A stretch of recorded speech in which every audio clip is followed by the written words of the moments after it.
అద్భుతాలన్నింటికి మించిన అద్భుతం సిలువని అపోస్తలుడైన పౌలు వ్రాస్తే, ఈరోజు ఏ అద్భుతాలు చేసుకుంటున్నావు వేదికల మీద? ఏం అద్భుతాలు చేసుకుంటున్నావు? ఎప్పుడు అర్థమవుతుంది? ప్రభు అయిన యేసుక్రీస్తు వారి సిలువ. నేను ప్రభు అయిన యేసుక్రీస్తు వారి సిలువు తప్ప ఇక దేన్ని ప్రకటించాలని ఆయన అంటే, ఆ సిలువను వదిలిపెట్టి అన్ని ప్రకటించుకుంటున్నటువంటి ఈరోజు క్రైస్తవ్యం. అబ్రహాముకి ఇచ్చిన దేవుడు నీకెందుకు ఇవ్వడు? ఇదే ప్రసంగం. పని నీకు ఇచ్చాడా? నీకు ఇస్తే ఎందుకు అడుగు తింటున్నావు ఇంతకీ? అబ్రహాంకి ఇచ్చిన దేవుడు నీకెందుకు ఇవ్వడు? నీకు ఇస్తే ఎందుకు అడుక్కుంటున్నావు? ఇవ్వలేదు కదా. అక్కడ అబ్రహాంకి ఇచ్చాను నీకు ఇస్తాను చెప్పడానికి కాదు, అబ్రహాము నన్ను నమ్మాడు కాబట్టి నీతి. అది అక్కడ పాయింట్. నన్ను నమ్మితే ఇలాంటి వాడు కూడా నీతిమంతుడు అయ్యాడు, అది పాయింట్ అక్కడ.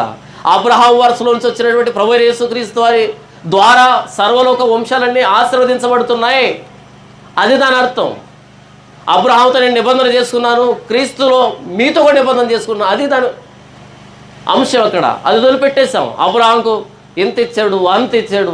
అబ్రహాం మెల్కీసెదెకుకి దశంభాగం ఇచ్చాడు. ఎంతసేపు అదే యావా? సమాధిలో కానీ పేర్చుకుంటావేంది? కట్టలన్నీ తీసుకుని వెళ్ళి అబ్రహాం అంట మెల్కీసెదెకు ఏమి ఇచ్చాడంట? దశంభాగం ఇచ్చాడంట. ఇప్పుడు వీడు మెల్కీసెదెకు, మరి వీడు ఒక మెల్కీసెదెకు, మనం అబ్రహాములవి.